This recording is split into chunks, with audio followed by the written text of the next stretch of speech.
တန်းကြွယ်တထေးမမာရီဟာခင်ပွန်းကောင်းတယောက်ရဖို့အတွက်ပဲနေတိုင်းမြစ်ထဲကိုခုန်ချခြင်းရောင်ဆောင်ခဲ့တယ်။ဒါပေမဲ့ဖြတ်သွားဖြတ်လာဘသူမှရေထဲဆင်းဖို့မရဲကြဘူးစိတ်တဘောထားကောင်းတဲ့စင်းရဲသားကောင်လေးစီဖြတ်သွားပြီးမာရီကိုကယ်ဖို့မြစ်ထဲခုန်ချခဲ့တဲ့အချိန်ထိပေါ်သူ့အသက်ကိုကယ်ခဲ့လို့ကျေးဇူးတင်တဲ့အနေနဲ့မာရီဟာစီနဲ့လက်ထပ်ဖို့ဆုံးဖြတ်ခဲ့တယ်။ဒါပေမဲ့စီမာရေးစားရှိနေပြီဆိုတာကိုနောက်ဆုံးမှာသူမသိသွားခဲ့တယ်။စုံစမ်းပြီးတဲ့နောက်မှာမာရီဟာရွမ်ဟာစီအတွက်ရွေးချယ်မှုကောင်းတစ်ခုမဟုတ်မှန်းသိသွားခဲ့တဲ့ဒါကြောင့်ဘာမှထပ်မစင်းစားတော့ပဲမင်္ဂလာပွဲကိုတားဆီးဖို့ဟိုတယ်ကိုသွားဖို့ဆုံးဖြတ်လိုက်တယ်။ကွန်တီဒီဘော်ဒိုဟိုတယ်ကိုသွားကြစို့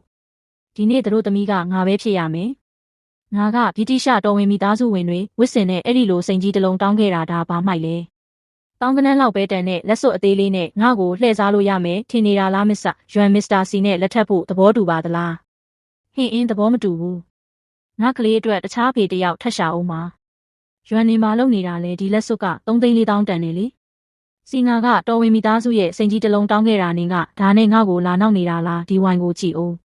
ငါက82ခုနှစ်ထုတ်လာဖစ်ဝိုင်တောင်းခဲ့တာသူကတော့ဒီ2000တန်ဝိုင်ပေါ်စားကြီးပြင်ဆင်ထားတယ်ပြီးတော့ဒီပန်းတွေငါကနှင်းဆက်တွေရှိနေသေးတဲ့ပြင်သစ်ကလာတဲ့နှင်းစီနီတွေတောင်းခဲ့တာသူကတော့ဒီပြည်တွင်းဖြစ်အမှိုက်တွေကိုယူလာတယ်။မိန်းကလေးတို့နင်တို့ကဒီလိုစင်းရဲပြီးကက်ဆေးနေတဲ့ယောက်ျားတစ်ယောက်နဲ့တစ်သက်လုံးလက်တွဲဖို့သဘောတူမလား။မတူဘူးတေချာပေါက်မတူဘူးငါတို့ရွမ်ကနင်းနဲ့လက်ထက်တာကိုကနင်းအတွက်မျက်နှာသာပေးလွန်းရာရောက်နေပြီးနင်းလိုကက်ဆေးနေတဲ့ယောက်ျားမျိုးကလေးရတာကိုကလူသားတွေရဲ့မျိုးရိုးဗီဇကိုညှဉ်းညမ်းစေတာပဲ။နင်ပြောတာမှန်တယ်ဟုတ်တယ်ချမ်းသာတဲ့ယောက်ျားတစ်ယောက်ပဲငါးပိုက်ထဲကကလေးရဲ့အဖေဖြစ်ထိုက်တဲ့စင်ရဲသားတွေကကလေးတောင်မယူသင့်ဘူးဒီမင်္ဂလာပွဲကိုမကျင်းပတော့ဘူးငါအချိန်တွေကိုလာမဖြုံးနဲ့တော့ရွမ်နင်ကြိုက်တဲ့မင်္ဂလာပွဲမျိုးကျင်းပပေးဖို့နင်လိုချင်တဲ့လက်စွပ်ကဘလောက်တန်လဲငါအကျွေးတွေပတ်လည်ဝိုင်းနေပြီးစီအစကတည်းကငါကနင်းရဲ့စိတ်နေသဘောထားကိုပဲကြည့်ကျင်ခဲ့တာဒါပေမဲ့နင်ကစိန်လက်စွပ်တကွင်းတောင်မပေးနိုင်ဘူးပြီးတော့နင်ကအဲ့ဒီပတ်စံကိုဘဲကနေရစေချင်တာလဲစင်းရဲချင်အောင်ဆောင်မနေနဲ့နင်းလက်ထဲမှာကုမ္ပဏီပရောဂျက်ကရတဲ့တောင်းကနန်းသိန်းကနန်းတွေရှိနေတာငါမသိဘူးထင်နေလားနင်ကငါ့ကိုနင်းလက်စွပ်ဝယ်ဖို့ကုမ္ပဏီပတ်စံကိုအလွဲသုံးစားလုပ်စေချင်တာလားဘာဖြစ်လဲအရင်ဝယ်လိုက်လေပြီးမှပတ်စံပြန်ထည့်လိုက်ပေါ့ပြီးရောမဟုတ်ဘူးလား9သိန်းကြောင့်1010နှစ်ကြာနိုင်နေဆိုတာနင်သိလား9သိန်းတန်လက်စွပ်တကွင်းအတွက်နဲ့ငါ့ကိုထောင်ထဲပို့ချင်တာလား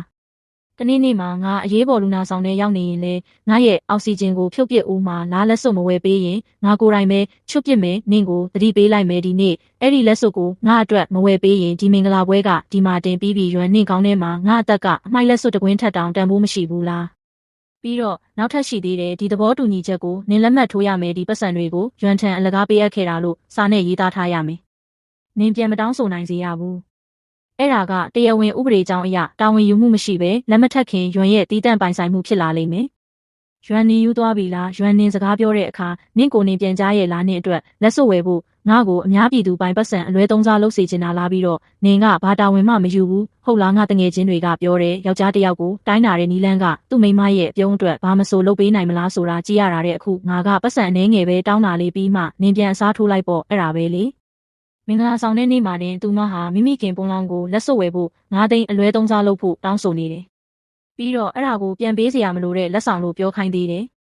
အကယ်၍အဲ့ဒီယောက်ျားထောင်ထဲရောက်သွားရင်ဒီမိန်းမကတော့သူ့ကိုကယ်ဖို့တပြားမှတေချာပေါက်သုံးမှာမဟုတ်ဘူးလူတစ်ယောက်ကို6ကတ်သွားတဲ့အထိညှစ်ထုတ်တယ်ဆိုတာငါကြားဘူးပါတယ်ဒါပေမဲ့ဒီသားတို့သမီးကပိုတောင်ဆိုးလိုက်မယ်လို့ငါမထင်ထားခဲ့ဘူးသူမကသူမရဲ့ခင်မွန်းလောင်းအသက်ကိုတောင်ဂယုမဆိုင်ဘူးပဲရွံလျှောက်ပြောမနေနဲ့တော့စီကိုအခုချက်ချင်းတောင်းပန်လိုက်ပြောလေစီနင်ဒီနေ့လက်စွပ်ဝယ်ဖို့ပတ်စံရှာမလားဒါမှမဟုတ်ငါနင်နဲ့လက်မထပ်ဘူးလားဒါဆိုလဲမထက်နဲ့တော့ငါ့ကိုလာမချင်းချောင်းနဲ့နင်ငါ့ကိုအော်နေတာလားစီငါနင့်ကိုအလိုလိုက်လွန်းသွားပြီထင်တယ်အလွန်ကြုံမလုံးနဲ့